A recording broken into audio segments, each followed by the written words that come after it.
Paz do Senhor, seminaristas do curso Médio em Teologia, aqui do IBAD, nós estamos aqui nesta oportunidade para tratarmos da unidade 4.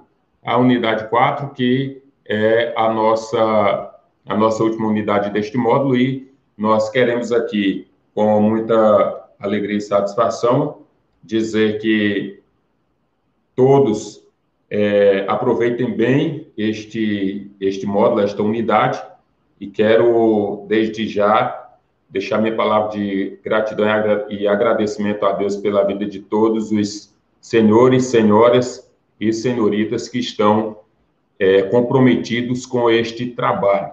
Muito obrigado a todos.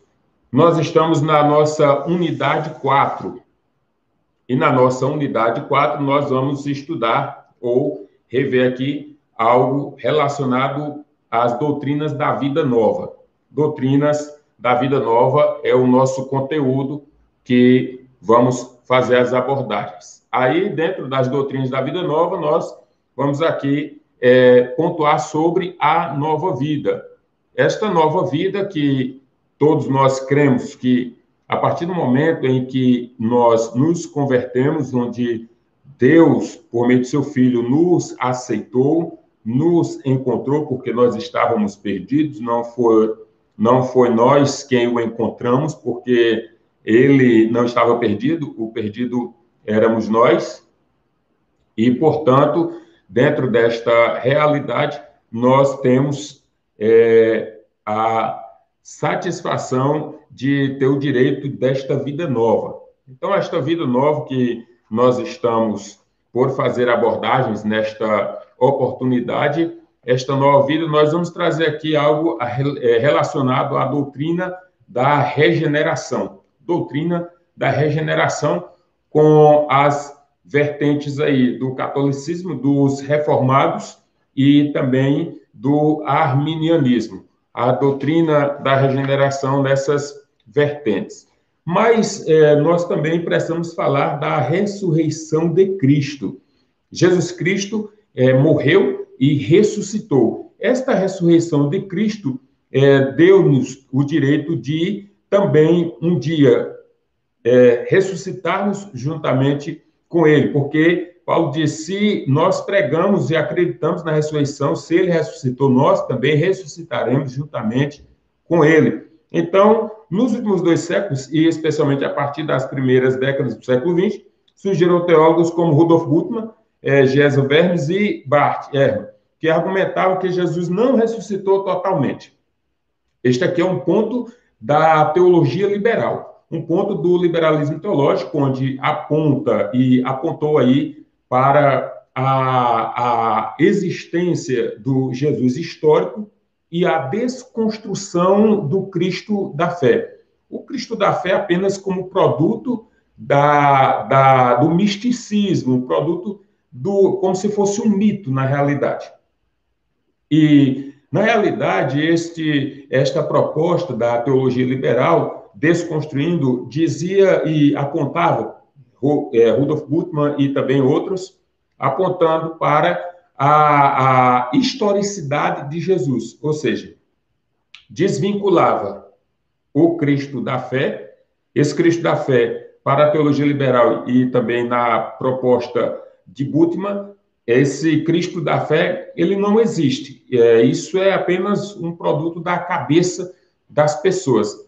O que existe na realidade e existiu é o Jesus histórico.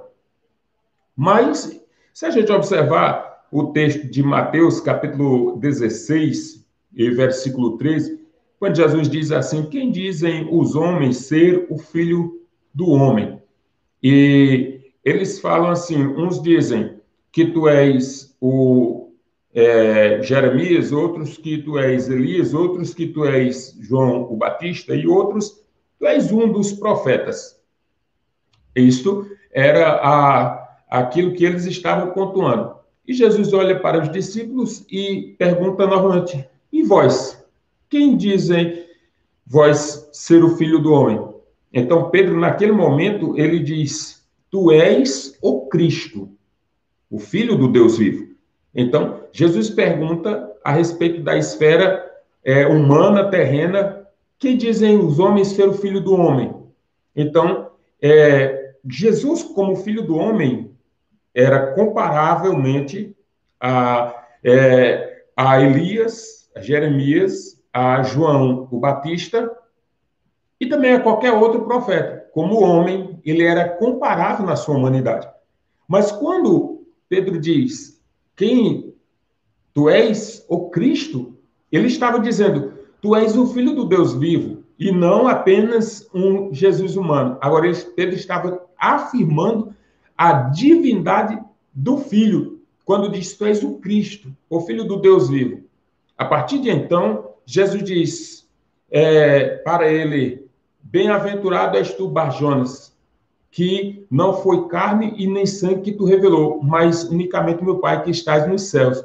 Portanto, eu te digo, e aí surge aquela poderosa frase, eu te digo, que tu és Pedro, e sobre esta, ele falando dele, sobre esta pedra, eu edificarei a minha igreja e as portas do inferno não prevalecerão contra ela. E então te darei as chaves e tudo que ligares na terra será ligado no céu, e tudo que desligares na terra será desligado nos céus. Então, por aí, nós já compreendemos que sem o reconhecimento do Cristo, o Jesus morreu. Para a teologia liberal, Jesus morreu, mas não ressuscitou, porque apenas o Jesus histórico, comparável na sua humanidade a tantos quantos outros homens vieram e morreram. Para a teologia ortodoxa, para a teologia que nós trabalhamos, nós acreditamos e defendemos que Cristo morreu. Jesus, o homem, filho do homem, morreu, mas o Cristo ressuscitou ao terceiro dia, e, portanto, o Jesus Cristo é aquele que morreu, o Jesus, e o Cristo que ressuscitou, e, portanto, a divindade manifestada em todos e para todos sempre. Então, Jesus Cristo, o Filho de Deus, Filho dos homens, Filho do homem, mas também Filho de Deus, ressuscitou. Esta é uma verdade fundamentada nas Escrituras, e não apenas produto da nossa fé. Depois que ele ressuscitou, foi visto por muitos. Ele ainda ficou 40 dias andando ainda ficou vários dias andando com os seus discípulos. Então, não era simplesmente um produto da cabeça das pessoas, mas sim era uma verdade biblicamente aplicável. Então, aí nós chegamos na doutrina da regeneração. Doutrina da regeneração. Essa doutrina da regeneração, o que significa isso? Novo nascimento. Doutrina da regeneração. Novo nascimento. Ok.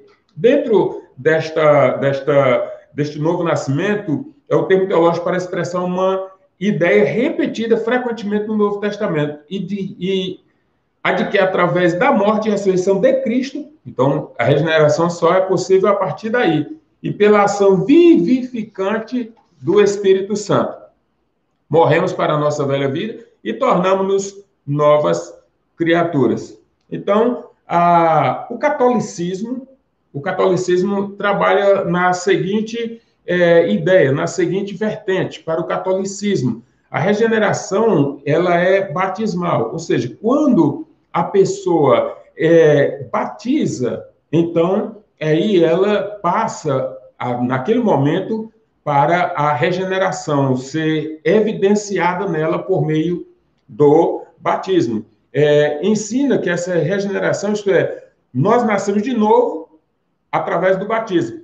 As referências à lavagem da regeneração, e aí descrito lá em João, ou a sermos sepultados com Cristo no batismo dos textos que lemos, são os sustentáculos desta posição, além da tradição católica de que a igreja é um instrumento de Deus para a salvação e que, portanto, o ritual pelo qual nos tornamos parte da igreja, o batismo é também o ritual pelo qual nascemos de novo.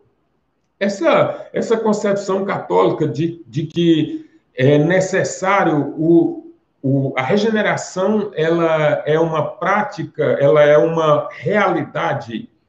Quando nós nos batizamos, essa cultura católica acreditava que a regeneração é a partir daí, ou seja, batizou, logo está regenerado. Então, a regeneração aí, ela entra como uma parte, vamos dizer assim, inicial, sendo condicionada ao batismo. Essa é uma realidade da Igreja Católica, do catolicismo romano. Daí, por exemplo, a conclusão tirada por Agostinho de que crianças que morriam sem serem batizadas iam para o inferno. Porque Agostinho trabalhava nessa vertente que crianças teriam que ser batizadas. Caso as crianças não fossem batizadas, elas iriam para o inferno. Ora, para Agostinho e algumas outras vertentes teológicas, mas falando de Agostinho, que é a citação que há no nosso contexto, para Agostinho, ele acreditava, de certa forma, na concepção, na ideia de que a alma ela era traduzida de pai para filho. Portanto, ao nascer, esta criança teria sido colocado nela a alma, a parte que é do seu pai e da sua mãe. E, portanto, desta forma, os pecados do pai e da mãe, dentro de uma perspectiva traducionista, que acredita, tem três concepções da existência da alma. A primeira é o traducionismo, depois o pré-existencialismo e depois o criacionismo. Traducionismo, pré-existencialismo e criacionismo. O traducionismo diz que a alma do pai e da mãe é transmitida ao filho no ato da sua concepção. Então, para Agostinho, esta concepção que fez com que esta criança, quando ela nascesse, ela herdasse do pai, traduzido agora por causa da tradução, da transmissão da sua alma para o filho. E, portanto, essa criança teria que ser submetida ao batismo, a fim de que, submetindo ao batismo, esta criança tivesse a sua vida regenerada e, desta forma, tivesse o direito à eternidade no céu e não ao inferno, condenado pela ausência do batismo. Esse é um ponto de vista do catolicismo romano.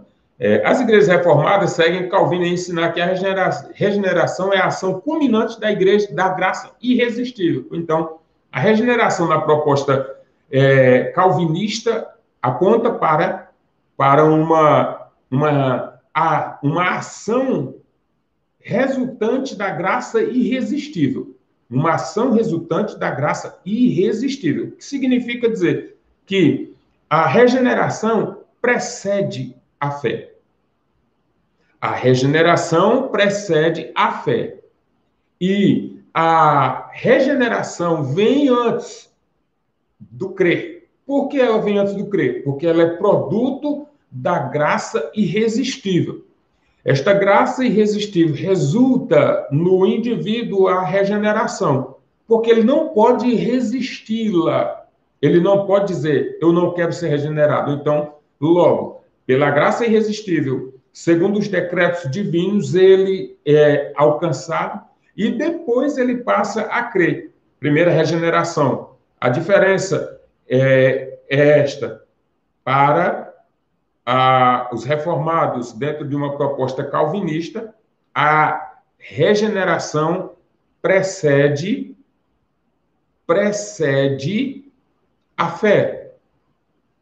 Para os arminianos, a fé primeiro, depois pela fé somos justificados, após a justificação somos regenerados. Então, primeiro eu creio, depois pela minha fé sou justificado, texto base da reforma, somos justificados pela fé.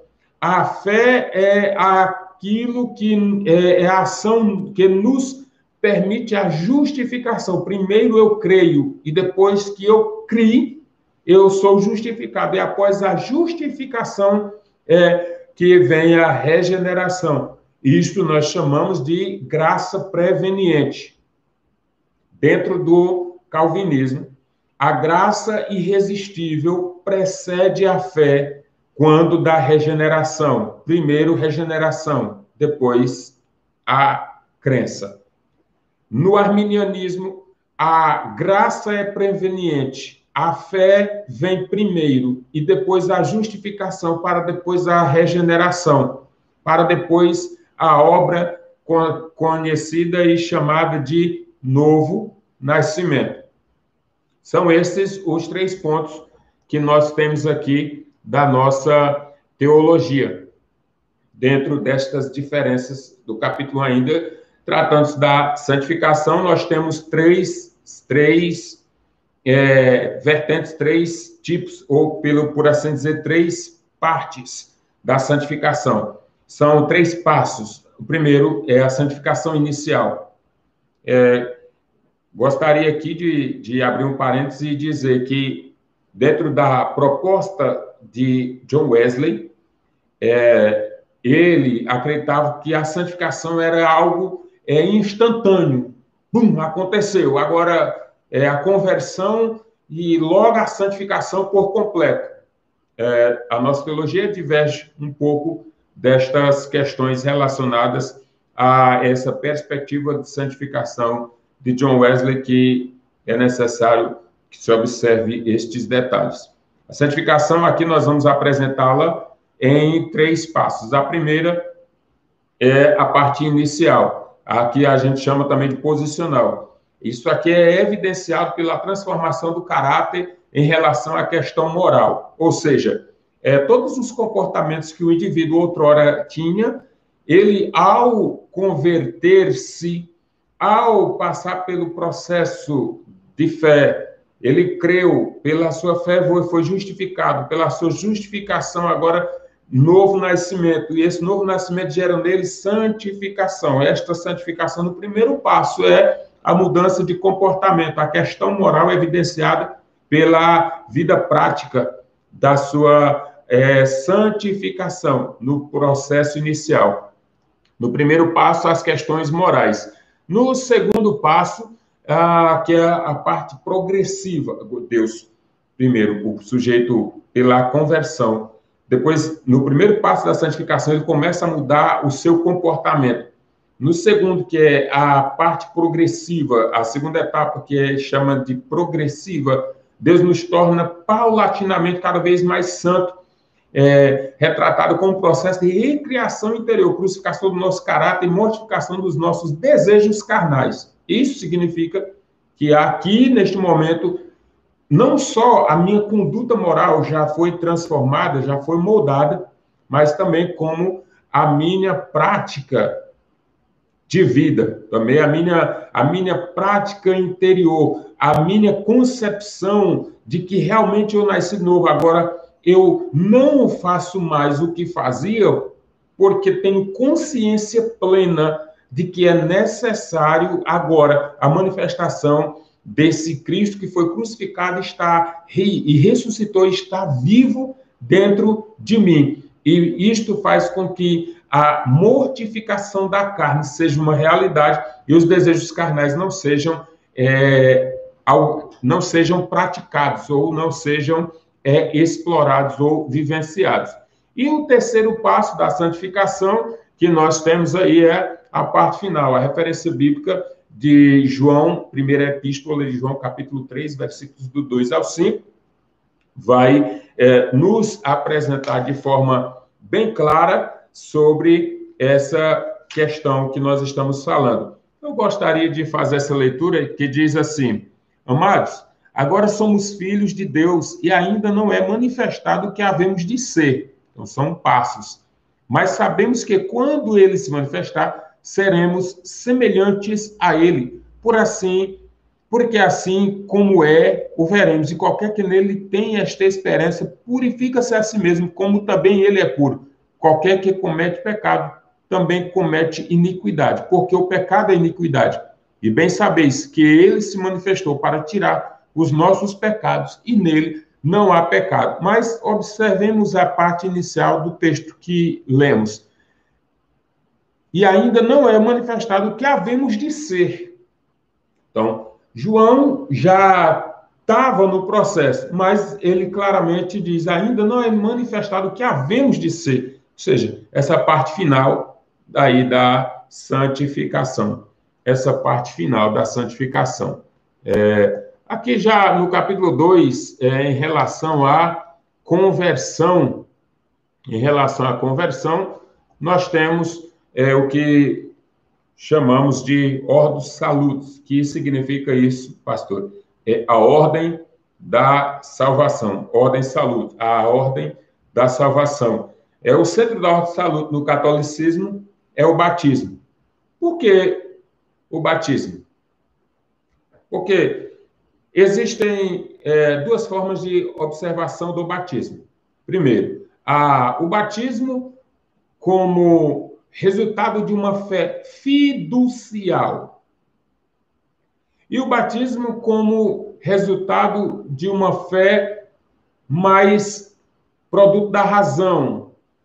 Pessoas que, dentro da proposta do catolicismo romano, os catecúmenos, que eram aquelas pessoas que estavam sendo catequizadas para batizar, elas brotavam por meio desses estudos uma fé cuja motivação desta fé, eles eram instigados, orientados, doutrinados, catequizados a acreditarem piamente em tudo quanto a igreja e os clérigos transmitissem a eles nos estudos. Então, esta turma que os catecúmenos, eles, por meio da sua fé, uma fé mais voltada para a razão, mais alimentada pelos incentivos clericais, para que pudessem acreditar piamente em tudo quanto os clérigos os transmitissem, essas pessoas tinham uma fé que não era uma fé fiducial. Que é isso? A fé fiducial é aquela fé que gera em mim uma necessidade de transformação, de crer piamente, não apenas em que o que disseram, mas crer completamente naquilo que está escrito nas Sagradas Escrituras. Uma fé racional, mas que me leva a acreditar no que está escrito nos textos, e não apenas a acreditar em homens, deixando de lado a crença e a aplicação bíblica dos textos sagrados. Então, por isso que o centro da salvação no catolicismo seria, o centro da Ordo Salutis seria o batismo, porque sem o batismo não conseguiria a salvação. E o batismo, para eles, era um batismo onde levava dentro das suas catequeses, dentro dos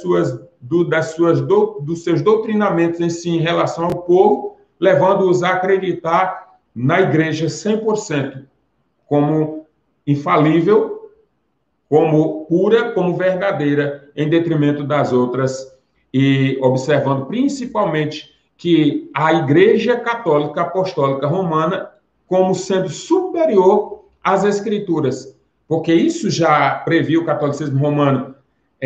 A Bíblia saiu de dentro da igreja para eles. A igreja é maior do que as Escrituras, porque a Escritura saiu de dentro da Bíblia, mas para a proposta ortodoxa, cristã, protestante, dentro daquilo que cremos, não foi a Escritura que saiu de dentro da igreja. É a igreja que sai das Escrituras. Então, a Escritura é superior à igreja, e não a igreja superior às Escrituras. E, portanto, é necessidade de se apegar às Escrituras, porquanto são elas quem norteiam a nossa vida e que produzem em nós a verdadeira salvação, o verdadeiro conhecimento do Cristo. O centro da ordem da salvação no calvinismo é o decreto da predestinação. É o decreto da predestinação. Por meio dos seus decretos, Deus já estabeleceu quem será salvo e quem será perdido. Mas o centro da Ordo Salutis no arminianismo é o da graça preveniente. Quando falarmos de salvação na proposta arminiana, lembremos de graça preveniente. Quando falarmos de salvação na proposta calvinista, lembremos, graça irresistível. Quando falarmos de salvação na proposta do catolicismo romano, lembremos, necessidade batismal para que se chegue à salvação. Continuando aqui, eu estou correndo um pouco aqui para que nós consigamos fazer algumas abordagens em relação à igreja, que é onde nós estamos. Para mais informações e questionamentos, interrogações, nos procure. Eu, pastor Elidiano, estou aí à disposição para responder aos questionamentos que a mim forem enviados e com muita simplicidade e humildade dentro daquilo que nos for possível, assim nós emitiremos uma resposta aos senhores, senhoras e senhoritas seminaristas. Características da igreja. Nós temos aí 4 características apontadas. Dentro dessas 4 características da igreja, apontadas como a igreja, a sua unidade, a sua santidade, a sua apostolicidade, a sua catolicidade. Unidade, santidade, apostolicidade e catolicidade. O que é isso, pastor? Unidade, porque a igreja é única e unida a Cristo. Santidade, porque essa igreja é separada, eclésia, tirados para fora. A igreja, ela é única, ela é santa. A igreja, agora eu estou falando de igreja, isso eu estou falando de características de igreja, igreja universal, igreja invisível. A igreja, ela é apostólica, por quê? Porque ela foi fundada por Cristo e propagada e divulgada, crescida, muito bem difundida por meio da proposta dos apóstolos. Então, os apóstolos, sim, foram os fundadores e implantadores, os produtores, não, aqueles que reproduziram a proposta do ID de Jesus. Portanto, ir, ensinar e fazer discípulos de todas as nações, batizando-os em nome do Pai, do Filho e do Espírito Santo, ensinando-os a guardarem todas as coisas que eu vos tenho mandado. Então, ela é única, ela é santa, ela é apostólica, porque está sob também a regência dos apóstolos, e ela é católica. Católica, pastor, o senhor está dizendo que a igreja é a igreja católica? A palavra católica significa universal. É aquilo que é universal, ou seja, todo o universo. O nome já diz. Não é católico porque é católico, então tem que ser de Roma, não. Igreja Católica Apostólica Romana está se referindo ao catolicismo romano. Mas catolicidade, no sentido geral e amplo, é a sua universalidade. Então, estas são as características da igreja. Mas essas características, elas são pontuadas, de algum modo, apresentadas por Lutero e também trazida para a nossa compreensão aqui, a igreja como uma comunidade para o governo com a qual Jesus estabeleceu o reino de Deus no mundo e a comunidade pela qual o reino é expandido. Esta é uma das ações da igreja. Isso eu estou falando de igreja, aquela mesmo que Jesus fundou, criou, estabeleceu e deixou os seus apóstolos para darem continuidade ao processo de expansão do reino. A igreja como uma comunidade de sacerdotes que intercede a Deus pelo mundo.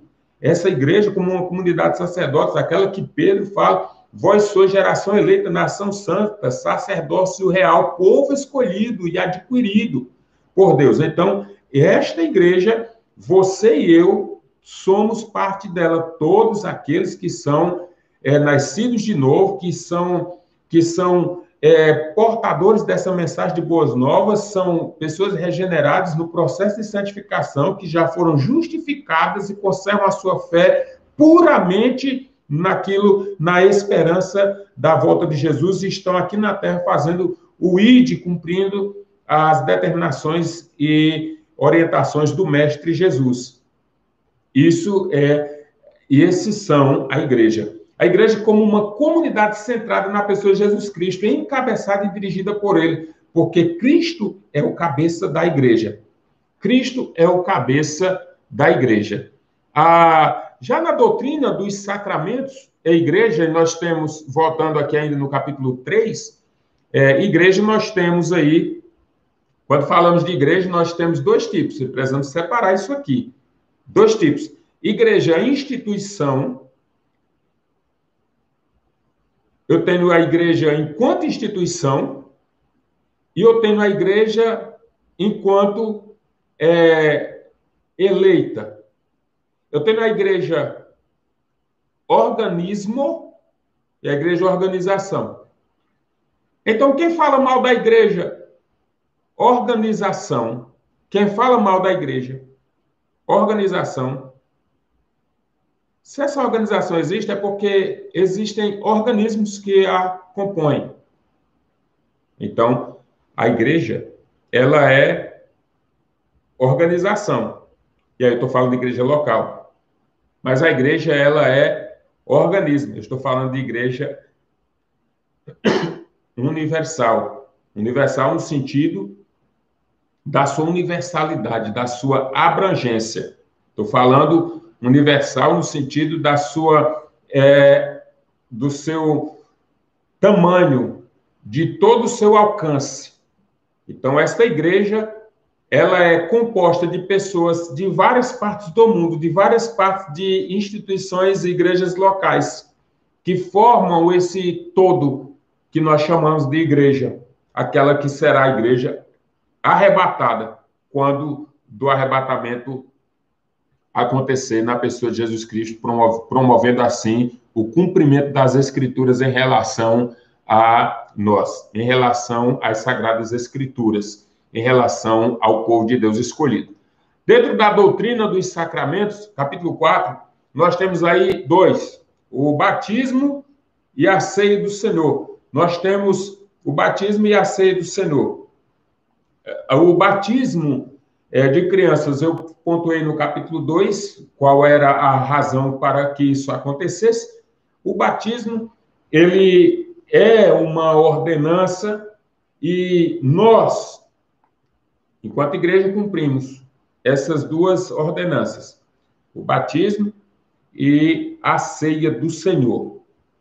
O batismo e a ceia do Senhor. Eu gostaria muito de poder compartilhar com os senhores e senhoras seminaristas que também este batismo e a ceia do Senhor, o catolicismo romano apresenta aí mais 5 além destes, apresenta aí mais 5 além desses aí. Aí tem a penitência, tem a ordenação, tem o matrimônio e principalmente a penitência, que dentro da proposta do catolicismo romano, eles criaram a ideia de que há pecado mortal e pecado que não é mortal. Biblicamente, eu não consigo compreender como é que funciona isso. Biblicamente, eu não consigo compreender.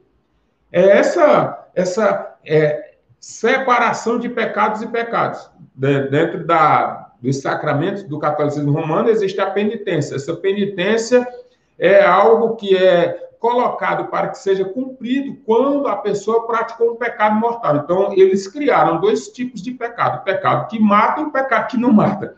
O pecado mortal e o pecado que não é mortal. E aí você, na sua instituição religiosa, na igreja da qual você faz parte, de repente você já ouviu em algum momento solto na sua história alguém falar: fulano cometeu um pecado mortal. Ora, qual foi o pecado que não foi pecado mortal? Pelo amor de Deus, todo pecado é pecado mortal, porque a Bíblia diz: o salário do pecado é a morte. Se o salário do pecado é a morte, então como é que pode um pecado ser mortal e o outro não ser? Se o salário do pecado é a morte, isso é Bíblia. Então, vamos lá. Mas criou-se essa classificação de pecados a fim de que, por um pecado, de certa forma, de certa magnitude, tivesse um tipo de penitência, e para outros pecados de magnitude irrelevante, significante, tivesse uma pequena penitência. Mas isso não é um apontamento bíblico. Nós andamos nesta seguinte vertente: duas ordenanças, o batismo e a ceia do Senhor. Pastor, então, quantas vezes eu devo ceiar? Ora, a ceia é um memorial. Quanto mais se repete, mais se lembra. Quanto menos se repete, mais esquece. Se a ceia é um memorial, quanto mais eu participo, mais eu me lembro daquele que morreu e que ele vai voltar. Quanto menos eu participo, mais da comunhão, menos da comunhão eu participo. Quanto mais eu me afastar da ceia do Senhor, quanto mais eu me afastar da ceia do Senhor, mais eu me afasto dos memoriais eternos. E quanto mais eu me afastar dos memoriais eternos, mais distante eu vou ficar da promessa em relação a mim enquanto igreja. Então, portanto, quantas vezes eu devo cear?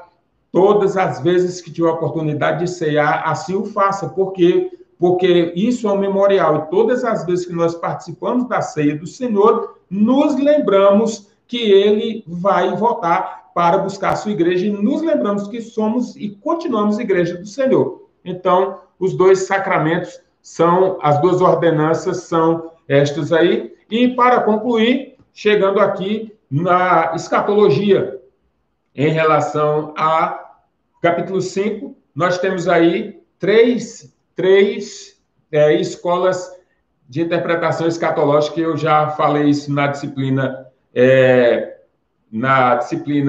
escatologia, que nós trabalhamos aqui também. Então, nós temos as seguintes observações: o preterismo, o historicismo e o futurismo. O preterismo, o historicismo e o futurismo. O preterismo diz que tudo aconteceu no passado, culminando com a destruição do Templo de Jerusalém no ano 70. O historicismo diz que tudo está se passando no decorrer da história, em todos os tempos até os dias atuais. E o futurismo acredita que ainda está por acontecer, principalmente Apocalipse capítulo 4 até o capítulo 22. Eu disse também, em outra oportunidade, que o futurismo, nós andamos por uma vertente futurista, uma escola de interpretação da Apocalipse futurista. Nós temos textos que são textos-chave para a compreensão do Apocalipse. Apocalipse capítulo 1, versículo 19, e Apocalipse capítulo 4, versículo 1. São textos-chave para a compreensão do Apocalipse. As coisas que eram, as coisas que são e as coisas que hão de ser. Capítulo 4, versículo 1, as coisas que vistes, as coisas que tem visto, as coisas que depois destas hão de acontecer. Vem e sobe aqui.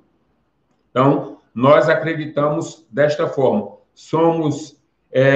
Acreditamos numa linha de interpretação, andamos por uma linha de interpretação futurista, somos dispensacionalistas moderados, acreditamos no pré-tribulacionismo e somos de uma vertente pré-milenista. Então, esta é a nossa aula de hoje e espero que tenham aproveitado bastante e que Deus possa cada dia mais e mais abençoar a sua vida, seminarista. Deus abençoe em nome de Jesus.